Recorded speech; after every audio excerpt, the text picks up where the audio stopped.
बड़ा सवाल यह है कि जब दुनिया भर में इतने सारे शिखर हैं जो पर्वतारोहियों द्वारा चढ़ाई के लिए खुले हैं, तो एक ऐसे शिखर पर क्यों जोर दिया जाए जो बड़ी संख्या में लोगों के धर्म के अनुसार चढ़ना अपराध माना जाता है। शिव पुराण में इसी पर्वत को देवों के देव महादेव शिव का घर कहा गया है।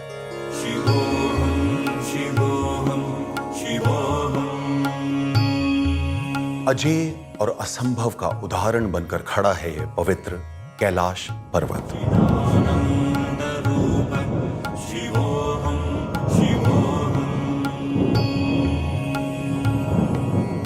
दुनिया के सबसे काबिल पर्वतारोही भी अनगिनत कोशिशें करने के बाद भी आज तक 21,837 फीट की ऊंचाई वाले कैलाश पर्वत पर आखिर क्यों नहीं चढ़ पाए, जबकि इससे कहीं ज्यादा ऊंचे दर्जनों पर्वत कई बार जीते जा चुके हैं। महीनों तक रास्तों की तैयारी करके शिखर तक पहुंचने की कोशिश करते पर्वतारोही क्यों रास्ते से भटक जाते हैं? पलक झपकते ही मौसम इतनी तेजी से कैसे बदल जाता है?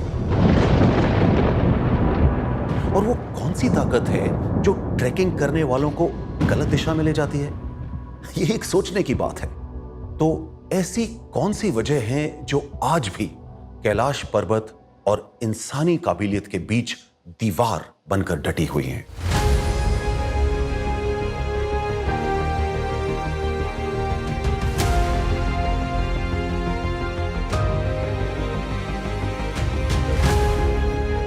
तो आइए एक्सप्लोर करते हैं रहस्य से भरी कैलाश पर्वत की ये कहानी।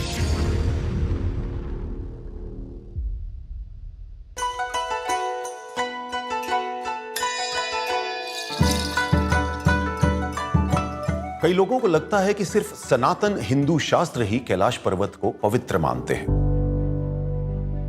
लेकिन आपको यह जानकर हैरानी होगी कि जैन, सिख और बौद्ध धर्म में भी कैलाश पर्वत को उतना ही पावन मानते हैं जितना हिंदू धर्म मानता है।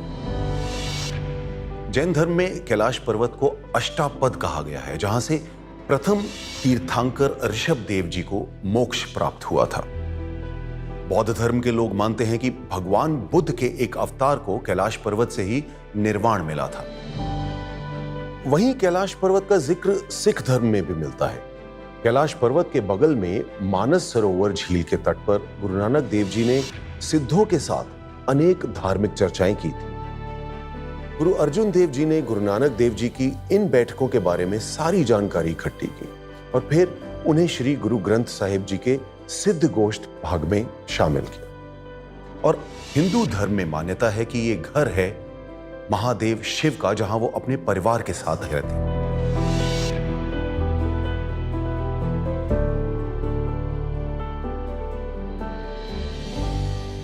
पुराणों की मान्यताएं कहती हैं कि कैलाश पर्वत पर अलौकिक शक्तियां रहती हैं, इसीलिए आज भी इसके आसपास कई साधु संत तपस्या करने और सिद्धि हासिल करने के लिए जाते हैं। दुनिया भर में कई वैज्ञानिकों और विशेषज्ञों ने कैलाश पर्वत का रहस्य सुलझाने की कई नाकाम कोशिशें की हैं, लेकिन आज तक कोई पूरी तरह से अपना मत साबित नहीं कर पाया। तिब्बत में माना जाता है कि बौद्ध धर्म का प्रचार करने वाले मंक मिलारेपा इकलौते ऐसे शख्स थे जिन्हें कैलाश पर्वत पर चढ़ने में कामयाबी मिली। मिलारेपा ने ही वापस लौटकर तिब्बत के लोगों को बताया कि कैलाश पर्वत अपने आप में बेहद पवित्र और रहस्यमय स्थान, और इस पर्वत पर कभी किसी को जाने की कोशिश नहीं करनी चाहिए। चलिए, ये तो बात हुई आस्था की, लेकिन कैलाश पर्वत कितना ज्यादा रहस्य से भरा हुआ है, उसको समझने के लिए हमें उनकी बातें सुननी चाहिए जो पर्वतारोही कैलाश पर्वत पर चढ़ाई करने की कोशिश कर चुके हैं।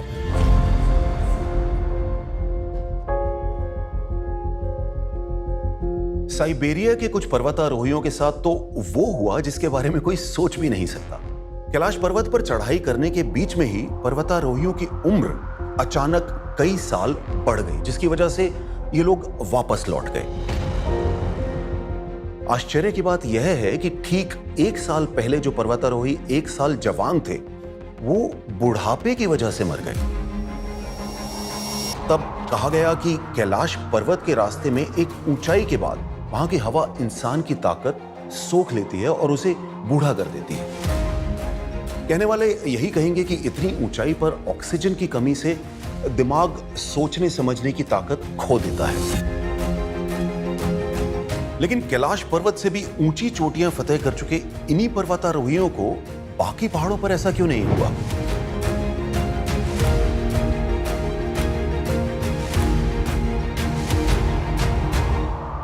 (1926) में अंग्रेजी माउंटेनियर ह्यू रटलेज ने कैलाश पर्वत के नॉर्थ फेस का अध्ययन करने में काफी समय दिया और आखिर में उनको यह लगा कि इस तरफ से चढ़ाई करना असंभव है।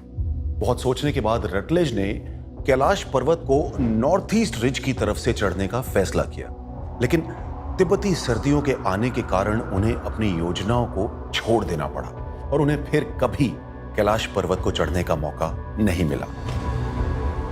जबकि इन्हीं के साथ ही कर्नल आरसी विल्सन एक तिब्बती शेरपा जेत्सेन के साथ कैलाश पर्वत की चढ़ाई पूरी करने ही वाले थे, तो अचानक इतनी जबरदस्त बर्फबारी हुई कि उन्हें नीचे लौटना पड़ा और दोबारा कभी उन्होंने कोशिश भी नहीं की।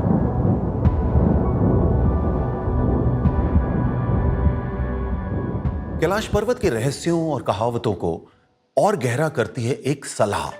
यह सलाह 1936 में पश्चिमी तिब्बत के गवर्नर ने ऑस्ट्रिया के मशहूर पर्वतारोही, जियोलॉजिस्ट, पत्रकार और लेखक हर्बर्ट टिशी को दी थी। गवर्नर ने कहा था कि सिर्फ वही शख्स कैलाश पर जा सकता है जिसने कभी जिंदगी में कोई पाप ना किया हो। ठीक ऐसी ही सोच थी इटली के प्रसिद्ध पर्वतारोही राइनोल्ड मेसनर की। मेसनर इकलौते ऐसे पर्वतारोही हैं जिन्होंने पहली बार बिना किसी अतिरिक्त ऑक्सीजन के माउंट एवरेस्ट की चढ़ाई की और दुनिया की 14 सबसे ऊंची चोटियां चढ़ने वाले पहले शख्स भी बने। जब उनसे कैलाश पर्वत पर कभी न चढ़ने की वजह पूछी गई तो उन्होंने कहा कि कैलाश एक पवित्र पहाड़ है। अगर कोई भी इस पर्वत पर जीत हासिल कर ले तो ये जीत लोगों के विश्वास पर जीत होगी। इसीलिए आप चढ़ाई करने के लिए कोई और ज्यादा ऊंचा, ज्यादा मुश्किल पहाड़ चुनें।